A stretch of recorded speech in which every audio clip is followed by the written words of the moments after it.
di paura a San Vito di Altivole, banditi armati di mitra fanno irruzione nel market CRAI e si fanno consegnare 1.500 euro prima di fuggire, clienti e dipendenti minacciati. Le parole del titolare, che al momento della rapina era alla cassa: mi hanno puntato addosso l'arma, sembrava un Kalashnikov, ho temuto per la mia vita, caccia aperta ai banditi. A Marca, nella morsa dei furti a Gorgo al Monticano, la via principale nel mirino dei ladri, dal barbiere all'osteria, dove i malviventi durante il furto hanno anche consumato un vassoio di biscotti. Ancora un episodio di violenza ad opera di giovani in pieno centro a Treviso, 14enne rapinato dello smartphone nel centralissimo Corso del Popolo. Dalle testimonianze di ragazzi emerge un quadro allarmante. Si allontana di casa dopo una lite in famiglia, battuta a tappeto tutta la Gorena del Piave per le ricerche, 58enne trovata con un principio di ipotermia in una baracca. Perseguita l'ex e arriva ad aspettarla fuori da un esercizio commerciale per poi inseguirla con l'auto. Ammonimento del questore per un 55enne di Conegliano. A Porcellengo di Paese l'addio, la 49enne travolta e uccisa nell'incidente di Trevignano. Immenso il dolore nelle lacrime della mamma e della giovanissima figlia davanti alla bara. Cittadella della Salute, il trasferimento nell'edificio 29 di ginecologia, ostetricia, nido, sala parto, sala cesaria e terapia intensiva neonatale. Sport calcio, con un gol di Beltrame davanti ai tifosi del Tenni, il Treviso batte anche il Noale ed è sempre più solo, in vetta alla classifica a +7 dal Dolomiti Bellunesi, che giocherà domani.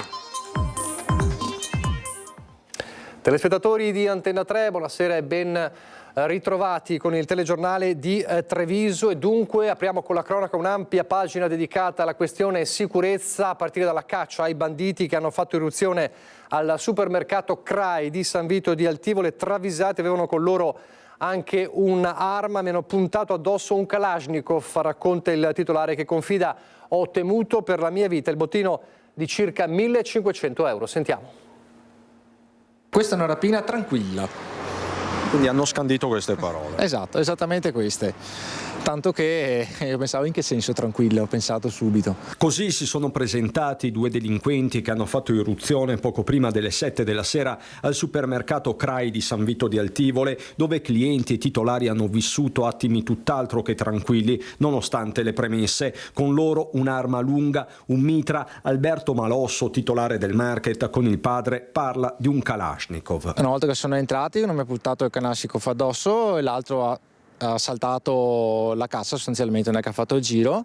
Comunque là mi ha intimato avevo il telefono in mano, di togliere il telefono, me l'ha lanciato via. A quel punto là di aprire la cassa, cosa che io ovviamente ho fatto. Ho aperto la cassa, lui aveva una specie di zaino, ha preso l'incasso al volo, l'ha buttato dentro. Alla fine il bottino è di 1.500 euro, ma i due non si accontentano e gli mettono pure le mani addosso. Poi mi ha intimato e detto di consegnargli il portafoglio, che non avevo, e a quel punto lui mi ha tastato il fondoschiena, mi ha tastato le tasche, ha visto che effettivamente non c'era. I banditi, travisati con un passamontagna chiaro, non si fermano nemmeno di fronte a una signora 82enne che mostra loro la borsa della spesa vuota. Nel frattempo un altro giovane presente in negozio si rifugia nel reparto gastronomia e lancia l'allarme accanto all'addetta del banco. Un'azione lunga circa 2 minuti che sembrano interminabili. Ho riconosciuto che avevano l'accento dell'est, sì, soprattutto quando verso la fine hanno detto quello che impugnava, che l'ha ha detto all'altro rapinatore, ha detto andiamo, basta, l'ha ripetuto 2 o 3 volte. Quindi la fuga a bordo di una utilitaria rossa, rubata poco prima del colpo, che i carabinieri trovano già in serata. Militari che indagano a tutto campo alla ricerca di segni, impronte, immagini. Mi hanno chiesto di depositare i video di sorveglianza di casa mia, perché purtroppo qui in piazza, che puntano in questo luogo, non ci sono altre telecamere, insomma. L'arma usata potrebbe essere un giocattolo, ma in quei frangenti poco cambia. Non ne ho idea, perché era un bel bestione, onestamente. Ha temuto a un certo punto per la sua vita, immagino. Certo, anche perché non sapere se era vero o non era vero, se lo avessero utilizzato oppure no, in base a chissà cosa gli passava per la testa in quel momento là, un po' sì onestamente. È giusto che certe persone che delinquono così non stiano in libertà, onestamente. Ecco, tutto qua. E parla anche nel prossimo servizio anche la 82enne, l'avete sentito nel servizio presente alla rapina, che si è trovata i delinquenti davanti e dice: non ho avuto paura, in questi momenti bisogna stare calmi. Sentitela.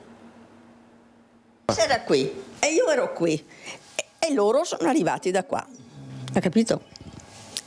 E cosa fai? Aspetti e poi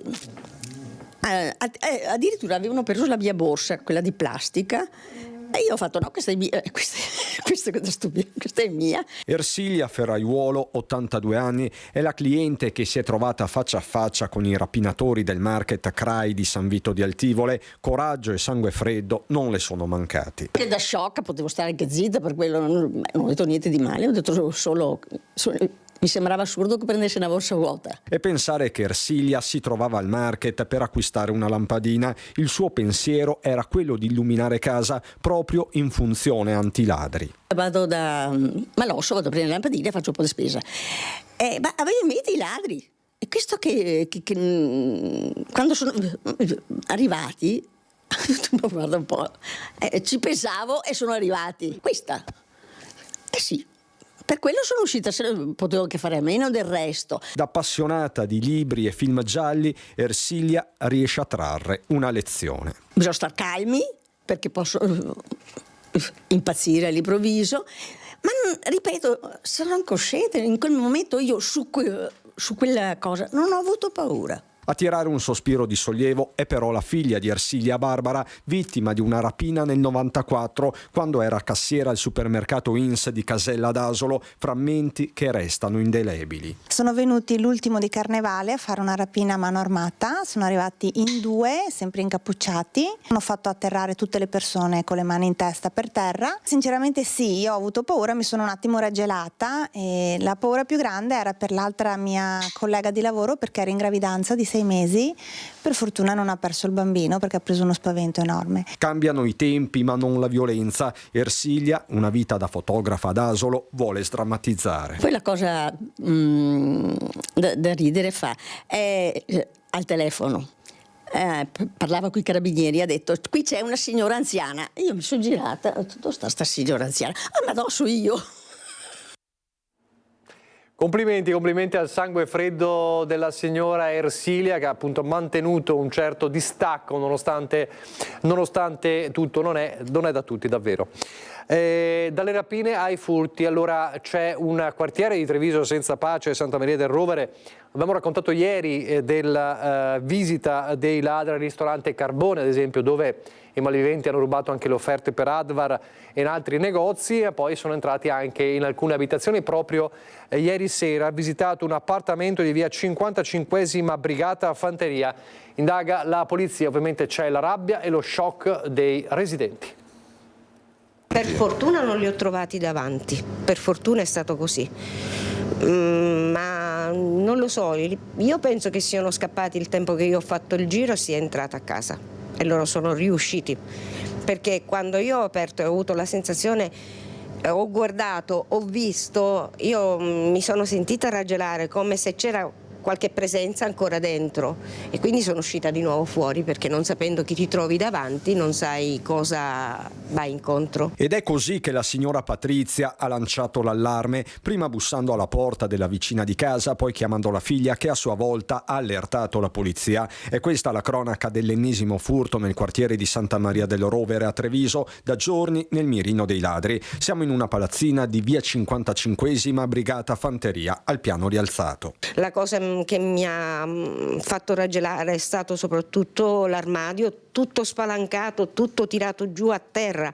Questa è stata la cosa, hanno tirato via di tutto, cioè come se, non lo so, è una cosa, una sensazione bruttissima quella che si prova. I ladri sono entrati dalla finestra della lavanderia, inizialmente non sembravano esserci segni di effrazione, quello che è certo è che i delinquenti se ne sono andati a mani completamente vuote, nemmeno si sono accorti di una piccola somma che serviva per fare la spesa all'interno di un cassetto che pure avevano aperto. Patrizia sembra non avere dubbi. Per me dei ragazzetti, non più dei ragazzetti, perché un professionista prima di tutto non ti fa quel danno. Zingari, ragazzetti, perché tirare fuori tutta la biancheria dall'armadio, tirartela a terra, buttare documenti per aria, e poi la cosa strana, i soldi là, tirate fuori i documenti, non vi portate soldi, per cosa siete entrati?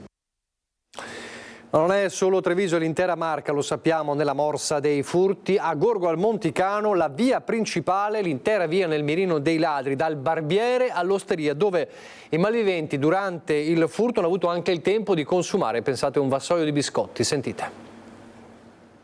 Hanno forzato la porta finestra che abbiamo qui nella sala del ristorante con le vetrate e poi hanno forzato la porta, il balcone, quello che c'è qui alle mie spalle, hanno forzato e sono riusciti ad entrare nel ristorante.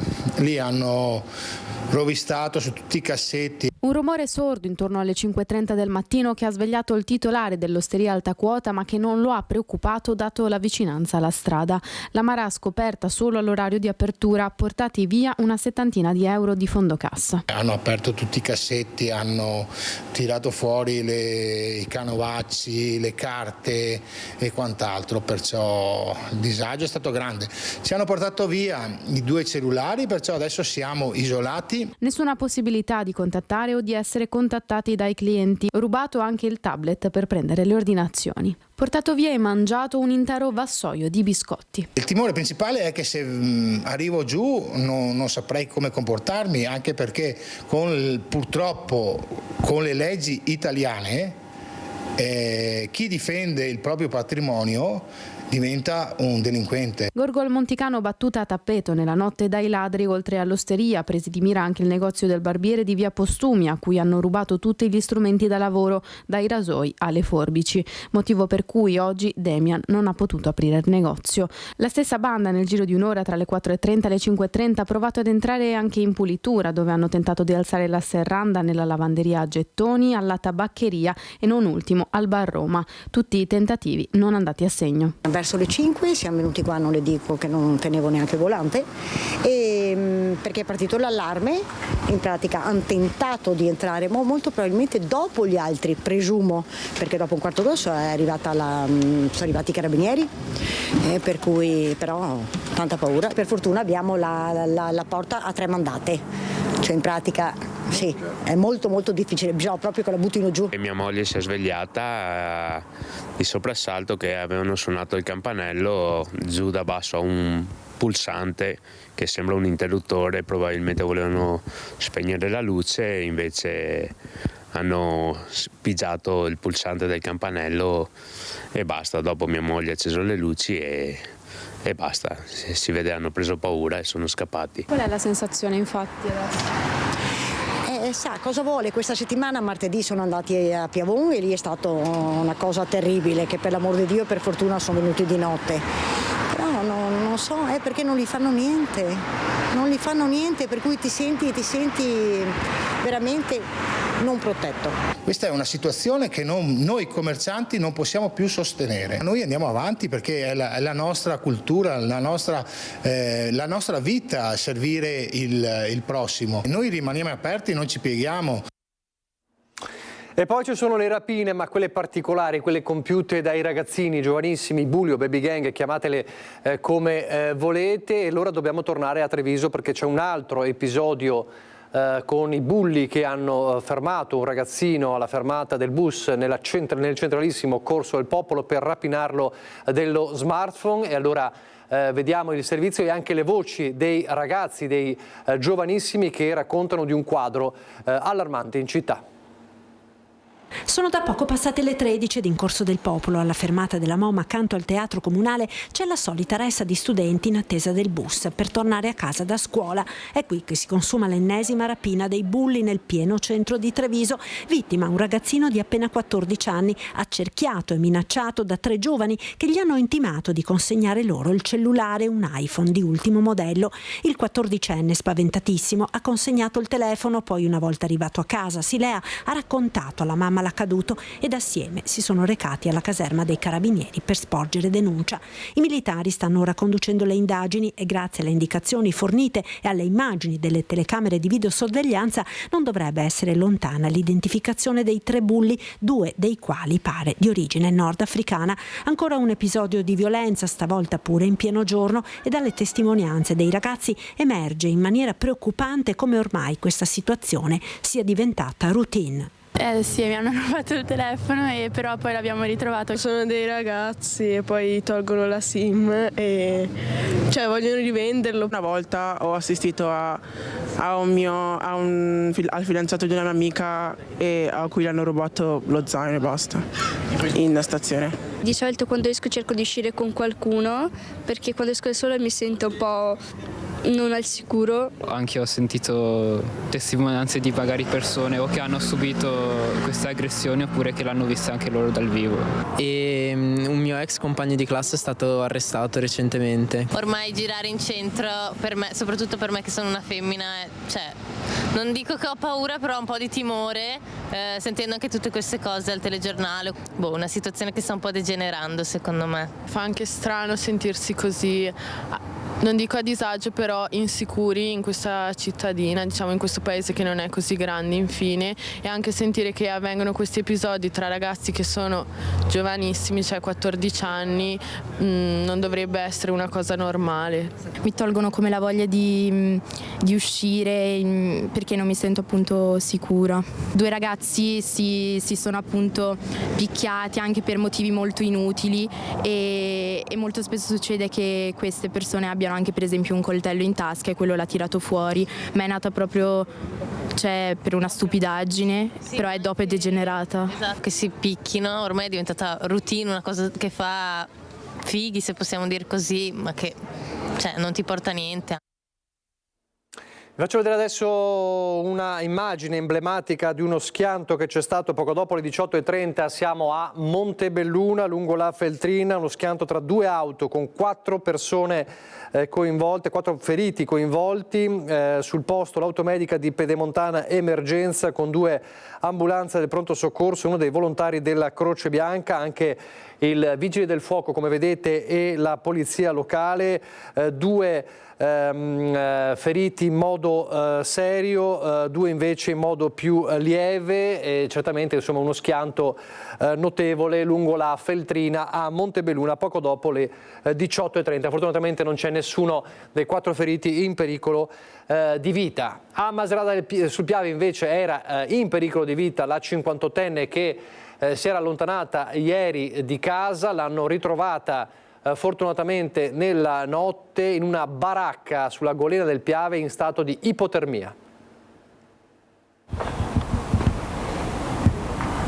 L'hanno trovata qui, rannicchiata su questa panchina in pigiama con un principio di ipotermia, spaventata. L'epilogo fortunato di un caso che avrebbe potuto trasformarsi in una tragedia. È la storia di una 58enne di Macerata. Eccola mentre viene caricata sull'ambulanza dei vigili del fuoco. È da poco passata la mezzanotte. La donna era scappata di casa al termine di una lite e nel pomeriggio in bicicletta aveva percorso 300 metri fino ad arrivare qui in questa baracca in via Matteotti per nascondersi. A pochi passi dal Piave, nel buio e nel freddo della notte.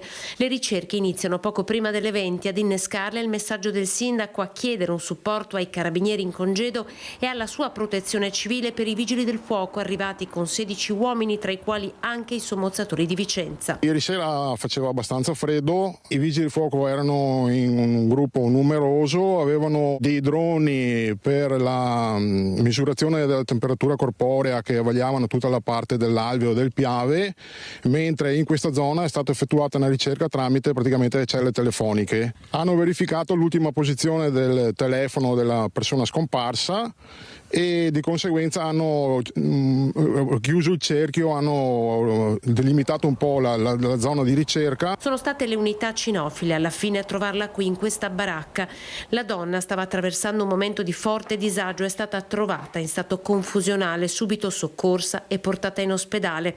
Un'area vasta da Salettuola a Candelù, quella setacciata da almeno una quindicina di persone che hanno operato con l'ausilio di droni con termocamera e GPS.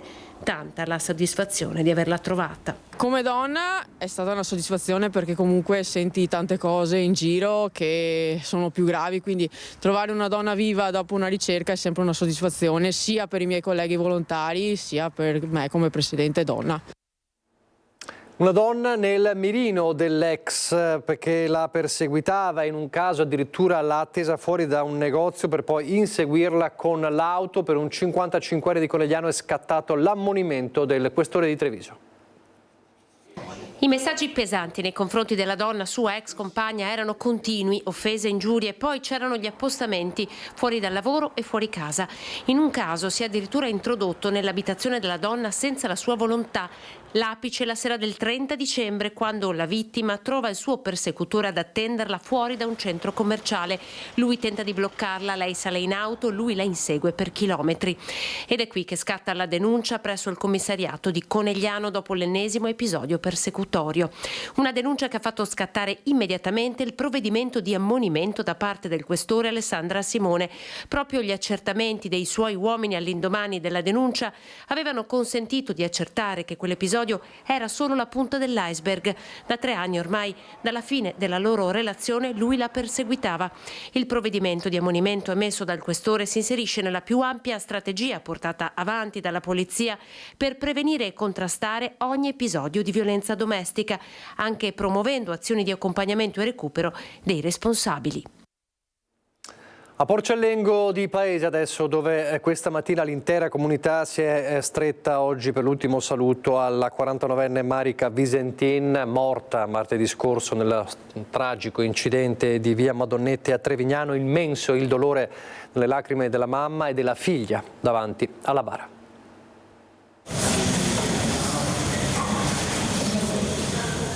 Le lacrime della mamma e della figlia di Marica Visentin davanti alla sua bara raccontano l'immenso dolore vissuto oggi nella chiesa di Porcellengo di Paese per l'ultimo addio alla 49enne, morta nel tragico incidente del 7 gennaio lungo via Madonnette a Trevignano.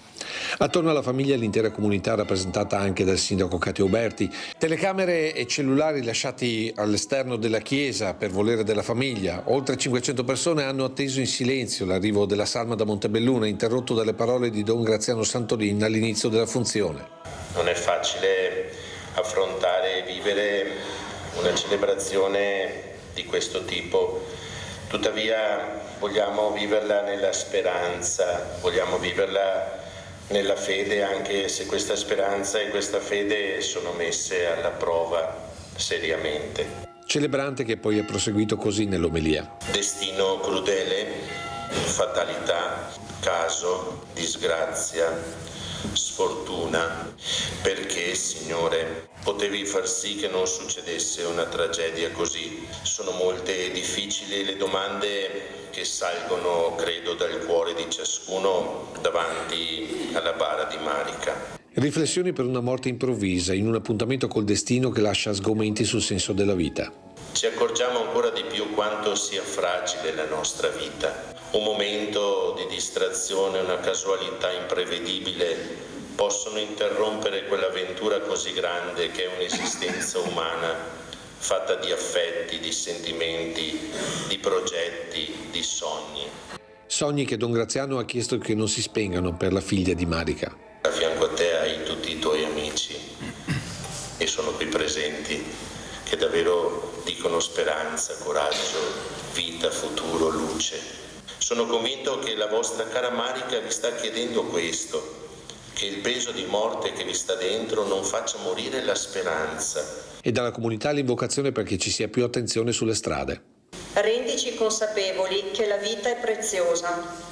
Donaci la prudenza, la sapienza, la saggezza di essere sempre attenti e vigilanti, rispettando sempre il prossimo. Al termine della cerimonia l'abbraccio dell'intera comunità alla famiglia, mentre la salma di Marica Visentin è stata portata a Treviso per la cremazione.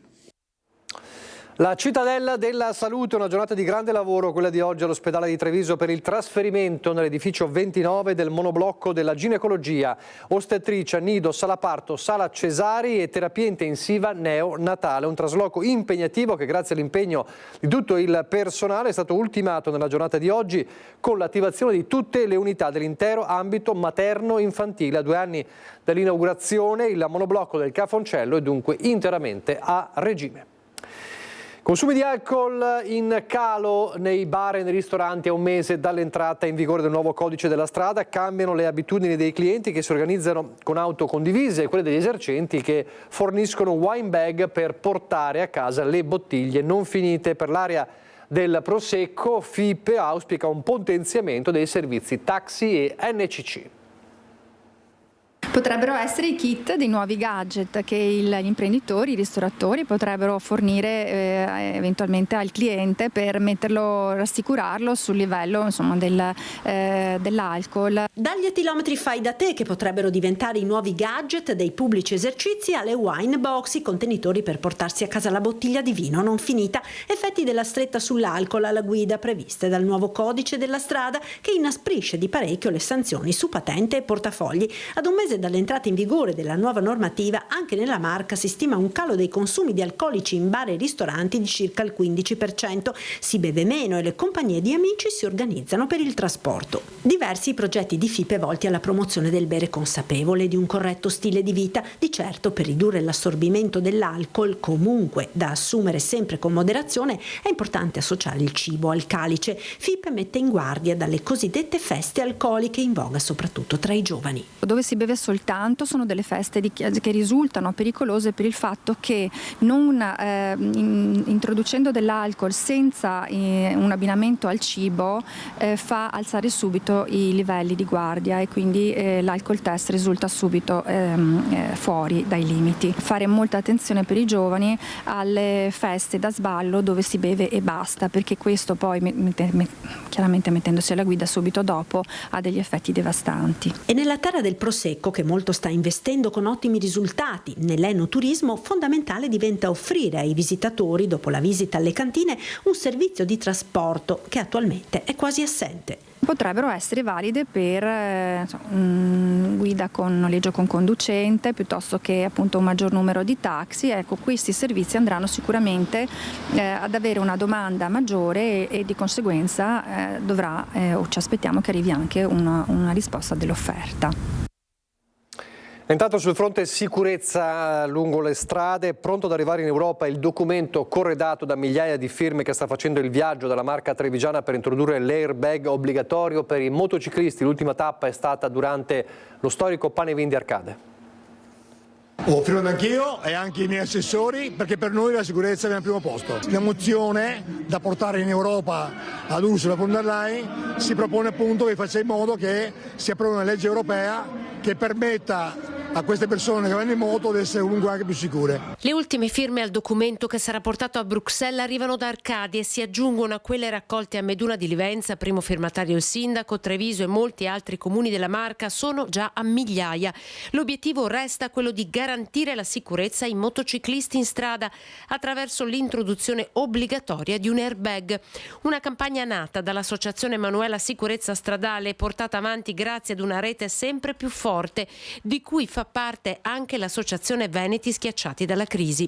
Noi continueremo ad allargare questo raccolta firme, che ora come ora siamo a livello provinciale, l'allargeremo a livello regionale. Quanto prima ci sarà un'apertura in ufficio a Milano, metteremo un gazebo a Roma, ma soprattutto ci avvicineremo a Bruxelles. Nel video un prototipo americano, l'airbag avvolge il motociclista durante la caduta, lo protegge, si apre partendo dal seggiolino. Sono convinto che questo airbag verrà votato a livello europeo e poi verrà portato a livello mondiale, per cui questo significa anche produzione, significa anche sviluppo, significa anche lavoro, per cui salviamo un motociclista.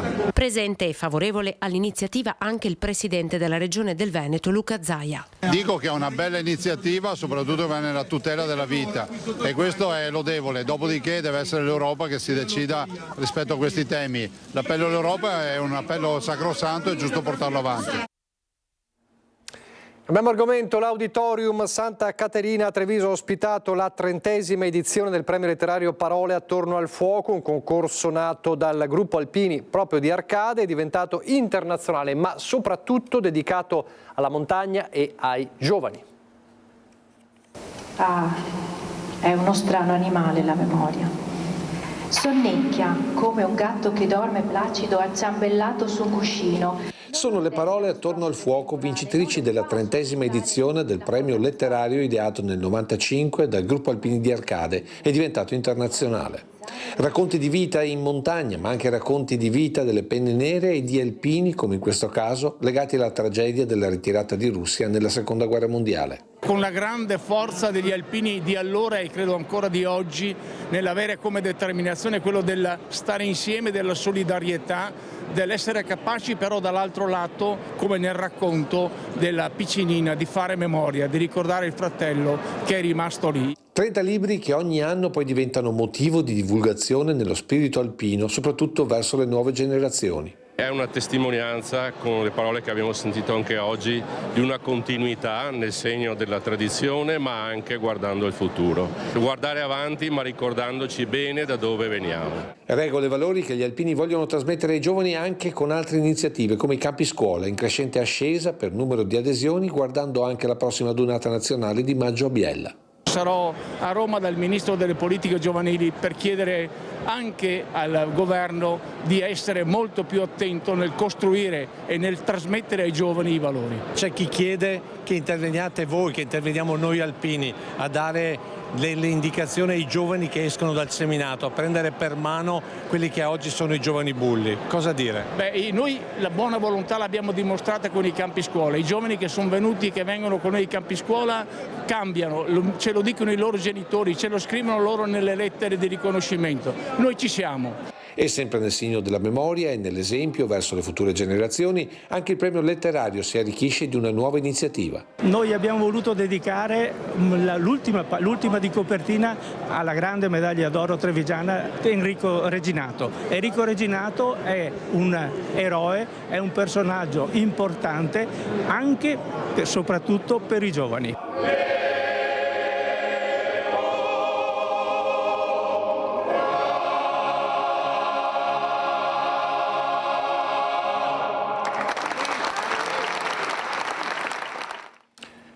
Dagli alpini allo sport, prima di andare a Belluno vediamo allora le immagini della vittoria del Treviso. Parliamo ovviamente di Serie D Girone C, il Treviso che al Tenni ha battuto con un gol al 35esimo di Beltrame il Noale, anche se è stata una partita non facile, con un primo tempo che ha visto il predominio proprio dei bianco-celesti, che solo al 35esimo però sono riusciti, lo avete visto in questo momento, a centrare e a bucare la rete degli avversari veneziani. Nel secondo tempo c'è stato un po' il calo del Treviso, la partita si è già giocata soprattutto nella metacampo trevigiana, ma i biancocelesti, pur soffrendo, sono riusciti a resistere, a portare a casa un'altra importante vittoria, soprattutto perché permette di allungare in classifica. Il Treviso già in testa, adesso è a 47 punti e può guardare con tranquillità la giornata di domani, perché domani gioca l'avversaria diretta, il Dolomiti Bellunesi, però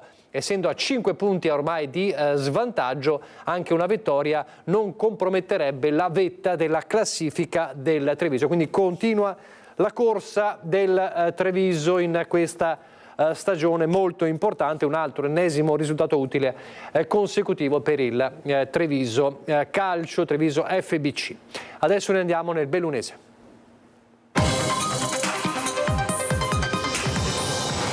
Da una pagina bellunese che si apre con lo shock in tutta la provincia, la notizia della morte dell'avvocato Paolo Serrangeli. Aveva 47 anni, originario di Alano di Piave, è stato trovato privo di vita all'interno del suo studio a Feltre. Questa mattina, dopo che la madre, allarmata perché non lo sentiva da qualche giorno, ha chiamato il 115 e poi la tragica scoperta. È morto l'avvocato Paolo Serrangeli, trovato senza vita nel suo studio in via 31 ottobre a Feltre dai vigili del fuoco, allertati dalla madre che non aveva sue notizie da qualche giorno. Paolo Serrangeli aveva 47 anni e viveva ad Alano di Piave. Uno dei suoi ultimi interventi nell'aula del Tribunale di Belluno a metà dello scorso dicembre in corte d'assise per l'arringa di difesa con il collega Marcello Stellin di Pedro Liver Dominguez, imputato nel processo per l'omicidio di Antonio Costa a Fener. Un caso non ancora concluso. Mercoledì prossimo a Ruolo l'ultima decisiva tappa della vicenda giudiziaria che l'aveva impegnato particolarmente. Estroverso, eccentrico, preparato, lo ricordano i colleghi del Foro di Belluno, sconvolti dalla notizia che si è diffusa nella tarda mattinata quando i vigili del fuoco hanno aperto la porta dello studio di Serrangeli e ne hanno rinvenuto la salma. Sconvolti gli amici. Era fantastico, se poteva aiutava tutti, ci sono rimasto davvero molto male, mi ha Mi ha scioccato, avevamo un appuntamento ieri e stranamente non rispondeva, che non è cosa da lui, perché ripeto anche alle 2 di notte lui se poteva ti chiamava e ti rispondeva e ci sono rimasto malissimo. Era una persona, non solo un avvocato, lo era di più, era molto umano. Serrangeli si era laureato in giurisprudenza all'Università di Firenze, amava la musica e nel 2022 si era candidato a sindaco di Feltre con la sua lista Fantastilista Anarchica, nata per raccogliere il dissenso. Rivoluzionare il mondo, cambiare la politica, il suo motto, che non gli portò fortuna contro l'attuale sindaca Viviana Fusaro. Stamattina, dopo la macabra scoperta nella centralissima via 31 ottobre, sono arrivati i carabinieri della compagnia di Feltre per i rilievi e gli accertamenti e anche la sostituta procuratrice Roberta Gallego, che ha disposto un'ispezione esterna. Il tema del lavoro, 8 ore di sciopero lunedì prossimo dei lavoratori del comparto metalmeccanico e presidio davanti alla sede di Confindustria Belluno. Si è rotta la trattativa per il rinnovo del contratto nazionale che nel bellunese riguarda 6.000 lavoratori. Proponevano un aumento di 280 euro in 3 anni. Federmeccanica e Assistal ne hanno messi sul tavolo 173, ma in 4 anni, e nessuna apertura su orario di lavoro, stabilizzazione dei precari, inquadramento e formazione professionale. Dura la reazione di FIM, FIOM e UILM, le categorie del sindacato dei metalmeccanici, che a queste condizioni hanno abbandonato la trattativa per il rinnovo del contratto nazionale. Lunedì ci sarà lo sciopero generale di tutti i metalmeccanici e le metalmeccaniche della provincia di Belluno. Le parti ormai discutono da mesi, ma siamo arrivati a un punto nel quale noi non possiamo più accettare le proposte che Federmeccanica fa al tavolo nazionale, e quindi sono state indette in primis lo sciopero dello straordinario delle flessibilità e poi anche 8 ore di sciopero da tenersi a livello territoriale. A Belluno lo sciopero sarà lunedì prossimo 13 gennaio con un presidio sotto la sede di Confindustria dalle ore 10 alle ore 13. Riparte così il nuovo anno di lotta per le lavoratrici e i lavoratori metalmeccanici, 6.000 in provincia di Belluno, che già nel 2024 ha visto 2 crisi importanti, quella della Edin Bosch e dell'ex Manfrotto. Per entrambe il sindacato è pronto a firmare la cassa integrazione straordinaria per un totale di oltre 300 lavoratori. In più abbiamo delle criticità, per esempio la SES di Limana, che ci preoccupa molto, soprattutto lo stabilimento XCC di Mel. Ad oggi su 45 lavoratori oltre gli impiegati ne lavorano 15 alla settimana, gli altri sono in cassa integrazione, e quindi le criticità non mancheranno. Il 2025 sicuramente sarà un anno complicato e difficile anche per i lavoratori metalmeccanici bellunesi. FIM, FIOM e UILM, annunciando lo sciopero di lunedì prossimo, hanno stigmatizzato il comportamento di Federmeccanica e di Assistal, il rifiuto su aumenti salariali adeguati e in linea con l'inflazione di questi anni, stabilità occupazionale e miglioramenti normativi per i lavoratori, inclusi quelli degli appalti, è inaccettabile, affermano le 3 categorie di CGL, CISL e UIL. Abbiamo posto molti temi all'attenzione di Federmeccanica, la quale si è sostanzialmente rifiutata di discutere, quindi abbiamo deciso di proclamare lo sciopero proprio perché i lavoratori dimostrino a Federmeccanica che al tavolo ci si deve sedere, ma si deve discutere su quello che noi chiediamo. Giovane cacciatore si infortuna mentre col fratello e il padre stava cercando di recuperare un cervo appena abbattuto. Il fatto è accaduto stamattina poco prima delle 9 lungo un pendio nel territorio di Vallada a Gordina. Ragazzo 25 anni del posto è caduto sbattendo la testa su un masso. Ad allertare il 118 è stato il padre. La centrale, ricevute le coordinate, ha inviato sul posto Falco 2 che ha sbarcato in hovering l'equipe medica e il tecnico di elisoccorso. Il giovane è stato recuperato e trasferito al San Martino di Belluno, fortunatamente con un codice di media gravità, non in pericolo di vita. A proposito di soccorsi, a proposito di rete sanitaria, sono state vacanze di Natale di super impegno per la rete di urgenza ed emergenza dell'ULSS Dolomiti. Il prossimo test, le imminenti gare di Coppa del Mondo di sci femminile. Tutte le novità oggi nel punto stampa della direzione generale, durante il quale si è fatto anche il punto della influenza in provincia. Abbiamo registrato più di 6.000 accessi nei nostri pronti soccorsi, con punti di 400 accessi al giorno. Abbiamo registrato più di 4.000 chiamate alla centrale operativa del SUEM di Pieve di Cadore, con 1.500 quasi uscite di mezzi. E poi c'è questo tema importante di un aumento dell'attività dell'elisoccorso. Il 35% di missioni in più per le 2 eliambulanze dell'ULSS 1 Dolomiti, Falco 1 e Falco 2, per un totale di 91 soccorsi, il 10% dei quali a turisti stranieri. L'ULSS Dolomiti fa il punto sull'attività svolta durante il periodo delle festività natalizie in provincia, ancora una volta caratterizzate da super impegno per il personale sanitario e della rete che si occupa della sicurezza e della salute. Cadore e Auronzo, le aree dove si è lavorato molto, i picchi di accesso ai pronto soccorso il 27 e il 30 dicembre, il 31 dicembre e il 4 gennaio, le giornate che hanno fatto registrare il maggior numero di chiamate al 118. 250 gli interventi in pista, 94 per incidenti stradali, 660 a domicilio. E nella sala riunioni della Direzione Generale del San Martino c'è soddisfazione. I due nostri elicotteri, Falco 1 e Falco 2, stanno facendo veramente un ottimo lavoro, naturalmente come sempre, però abbiamo voluto sperimentare la presenza di entrambi gli elicotteri anche nella stagione invernale e in questo periodo si è dimostrato valido questo tipo di sperimentazione. Ora l'impegno è rivolto alla Coppa del Mondo di sci femminile, test olimpico coordinato dal CREU regionale diretto dal dottor Paolo Rosi. Facciamo naturalmente la nostra parte, ci sono appunto i nostri elicotteri a servizio della pista e naturalmente anche delle persone che assistono alla gara, quindi una presenza dell'Usuno Dolomiti importante. Al pari dell'attenzione massima rivolta al monitoraggio dell'influenza che fortunatamente non sta registrando i picchi attesi. Questa stagione invernale si caratterizza per una curva per adesso che rimane un po' piatta a livello sia nazionale sia regionale sia locale. In questo momento comunque, nonostante tutto, stimiamo che poco meno di 1500 bellunesi sono a letto o comunque a casa per l'influenza, quindi o per forme simili. Non è una patologia da trascurare. La campagna vaccinale, che in provincia si è fermata a poco meno del 50% di adesioni, riparte il 13 gennaio con un invito rinnovato alle persone fragili. In chiusura come sempre lo spazio per i vostri presepi, stasera vediamo quelli di Alexander Visentin di Conscio di Casale sul Sile, Matteo e Martina Cuccarolo di Spineda di Riesepio X, i nonni Lorenzina e Paolo con la nipotina Sofia di Ponzano Veneto, Pier Giorgio Fassetta di Arcade, Sergio Viotto di Treviso e poi Sara, Alex e Riccardo di Cavaso del Tomba. E come sempre con i presepi ci salutiamo e dopo c'è il meteo. Arrivederci.